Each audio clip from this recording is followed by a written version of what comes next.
Thought I'd jump on and do another quick video about some of the stories and rumours that have surfaced in the past sort of 24 to 48 hours, and some of the stories that I've been working on as well. Obviously, we've seen with the preliminary transfer window that's been open for the Club World Cup has created kind of an early frenzy amongst some of the top Premier League clubs who are all looking to do their business relatively early. There were some reports this morning or last night that Arsenal have made a €45 million bid for Genk attacker Konstantinos Karetsas, who plays for Genk in Belgium. Really interesting player, scored a stunning goal for Greece recently against Scotland. We've not really seen much else other than the initial report, which was from Greece, about this deal. And I think that's for good reason, really. I'm quite sceptical on this, and I really don't believe that it's probably likely true. The main reason being, the player himself is more of a right winger. He can play in sort of half spaces, but he's left-footed and likes to come inside. Now, we know Arsenal are looking at a winger, but from what we understand, their preference would be to sign a left winger. Of course, I have Gabriel Martinelli and Leandro Trossard. Trossard's still in talks over a new contract. But the key factor here really is Ethan Nwaneri, who Arsenal absolutely love and believe is going to be a huge player for them in the future. We've already seen the contribution he made last season with some of his performances in the absence of Bukayo Saka. Scored quite a few goals, brilliant goals. He can play off the right, he can play as a 10, can probably even play as an 8. But, you know, he really is sort of that Saka understudy. And I think Mikel Arteta will really be keen to use him throughout the season where possible to kind of ease that workload on Saka. So for Arsenal to blow, you know, the best part of £40 million on a 17-year-old, to me, wouldn't really make sense, in all honesty. I think there's no doubt that throughout Europe, Karetsas is a player that is admired. We've seen him linked with a lot of clubs recently in the past few months, but you know, without meaning to knock down, you know, the work of another journalist, I really struggle to see that being the case, that a big money bid has been put on the table, particularly that sort of money, when we know Arsenal have a number of areas in their squad that they would like to improve this summer. I can't say for certain exactly whether Sesko or Gyökeres are the top striker target. I still haven't received any confirmation on that, so I'm not really prepared to say that, you know, one or the other is the priority. I think if you had a gun to my head, I would say, you know, at the moment it looks kind of like Sesko probably is, because Arsenal have held initial talks with Leipzig, nothing serious, but there seems to have been some small moves there. But a lot has been said in the past few days about the fact that Andrea Berta's approach is kind of to line up a number of different deals and then to pull the trigger. So that is an interesting proposition, really, and it is a case of price, as I discussed in my last video. I'm still not quite sure exactly, you know, the conditions of a deal for Sesko, because reporters in Germany close to RB Leipzig say he has a release clause, but I've not been able to confirm that. And the price that I was told was €100 million would be the first point of negotiation for Leipzig, although they might accept offers as low as €70 million, or a deal that starts at €70 million with some add-ons that take the fee slightly north of that figure. So I think we're going to see movement at Arsenal over the coming weeks, and I know fans are desperate to kind of have that instant sign-in, particularly with the likes of Liverpool and Man City and Chelsea doing early business. But, you know, it is a long summer, and ultimately we're still very early in the window. The preliminary window is, of course, going to close over the course of the next 5 days or so, and it will shut for a little bit, where clubs can still do activity. They just can't formally complete signings. But, you know, to say that talks won't be going on during that period is, you know, not it would be inaccurate to say that, because a lot of the work on some of these deals have started months ago during the season. So I am expecting movement at Arsenal, and lots of movement this summer. We know Thomas Partey is still in ongoing talks over his contract. And the other one I wanted to address was Martin Zubimendi. Obviously, he's done the interview with, I think it was a Spanish radio station during the international break. He's currently away with Spain for the Nations League semi-final, and potentially the final if they get there. But my information is that Arsenal do technically consider Zubimendi as good as done, and that has been the case for several months now.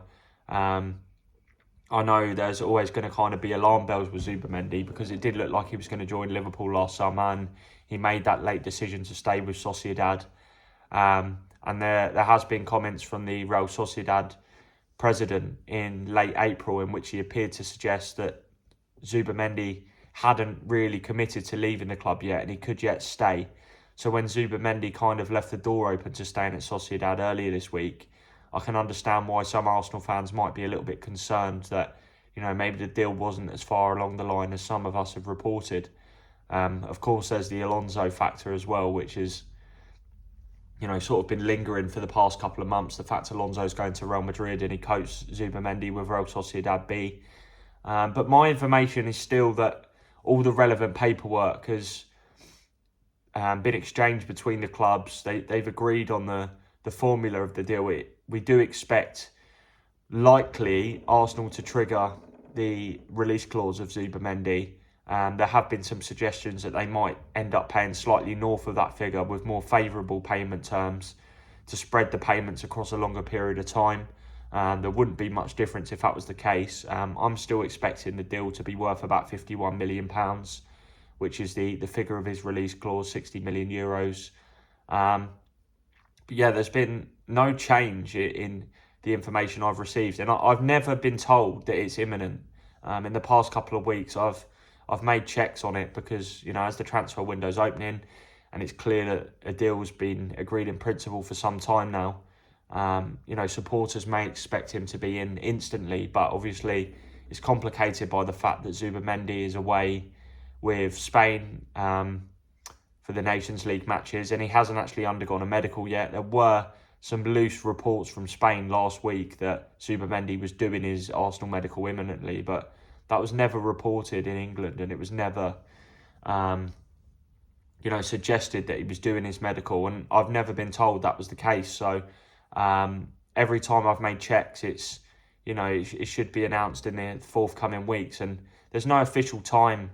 I've not been told like a definite time when it will be announced, which is, of course, another sort of element where fans are struggling to understand why, a deal that's virtually done is not being announced. But obviously at the end of a long season, the players need a rest, particularly for those playing in international matches in June. And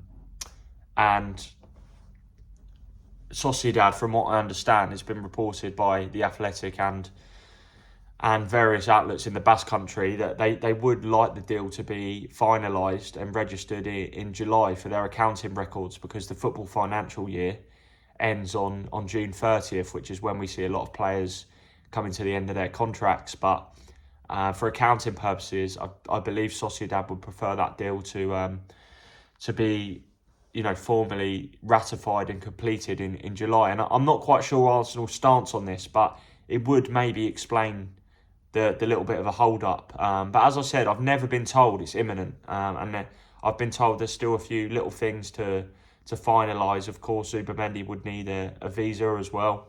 But as I said, we have to take into account that these players, they do, they are inclined to go on holiday after a long season. And ultimately, if a framework of the deal has been agreed, and from what we understand, Zubimendi is already, approved the move to Arsenal, and he's given Arsenal his word that he's going to be joining the club.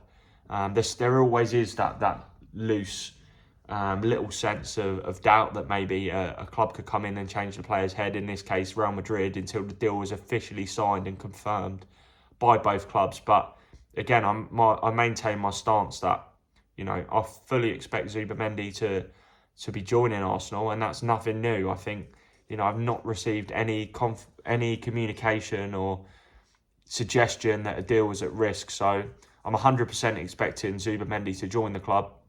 And Arsenal have been operating with that belief for several months now.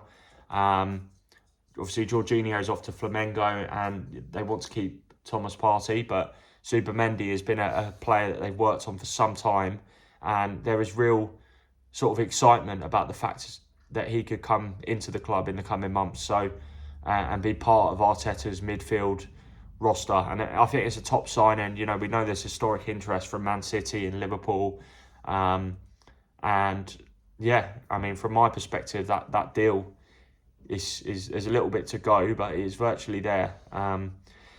Just moving on now to a bit of Chelsea. Hugo Ekitike, sorry, my dog's in the background there. Hugo Ekitike is a player that Chelsea maintain interest in, despite signing Liam Delap. Initial talks have now taken place with Eintracht Frankfurt, and I did do a story this morning that, from what I understand, talks over a personal terms agreement between Chelsea and Ekitike is now close, which, you know, is a key hurdle in any transfer. But the key sticking point here is it's not too relevant really, because Frankfurt are continuing to play hardball over the fee. They believe they can get a €100 million package for Ekitike, which is £84 million. He scored 22 goals in all competitions last season. He is one of Europe's best young strikers, but I really struggle to see Chelsea or any club for that matter paying that sort of money for a player that is only 22 and still has sort of levels to go before he's considered one of the best strikers in world football. We know Liverpool are interested. I don't know the extent of their interest. I think it may hinge on what happens with the likes of Darwin Núñez, maybe Diogo Jota as well, although I do expect him to stay at Anfield. I think Núñez is more than likely to depart at this stage, but Chelsea have made progress in talks over personal terms. From what I understand, Ekitike would be excited and would relish the chance to move to Chelsea, although I don't know his stance on a move to Liverpool, but you would imagine that he would also probably be interested in going there as well, because it's a top club. But from the several rounds of discussions that Chelsea have had with his representatives, Ekitike has intimated that he is, very much open to the move, and there have been real positive talks on the players' side of the deal.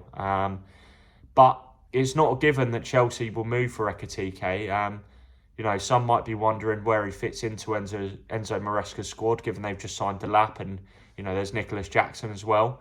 I think Maresca is a manager that likes to have options at his disposal. He's a very clever tactician, and with Chelsea returning to Champions League football next season, I think they're going to need a large squad. We've seen that injuries can really cause a negative impact upon teams. We saw that with Arsenal last season, when you're looking to compete for a number of top prizes. So I still think Ekitike is a player of serious interest to Chelsea, and it would not surprise me if the club were to somehow execute a deal. But at the moment, the message I'm receiving is that Chelsea just won't do it at the 84 million price tag that has been set by Frankfurt. I think they may have to get creative and potentially look at including some players in a deal, maybe. I'm not sure for certain. I know there's been a few suggestions in the past few days that Chelsea could look to include some Strasbourg players in a deal, but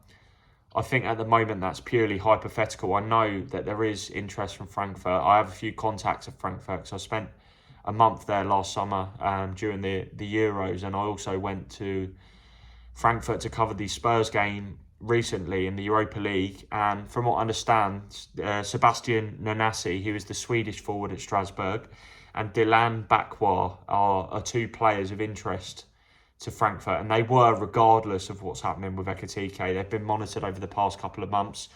You've also got Emmanuel Omega as well, who looks probably set to potentially agree a agreement or finalise a pre-agreement with Chelsea to potentially move to Stamford Bridge next summer and join the club. He looks really likely to stay at Strasbourg this summer, despite widespread interest from the Premier League. I know a lot of clubs have looked at him, including the likes of West Ham and Newcastle. And Frankfurt have monitored him as well over the past 12 months because they like to sign these kind of young, exciting players with high potential. They've actually got a lot of French players as well. Chaibi is another one that has attracted interest, but they like to sign talents from the French league and sort of develop them into these sort of superstars or maybe not superstars, stars.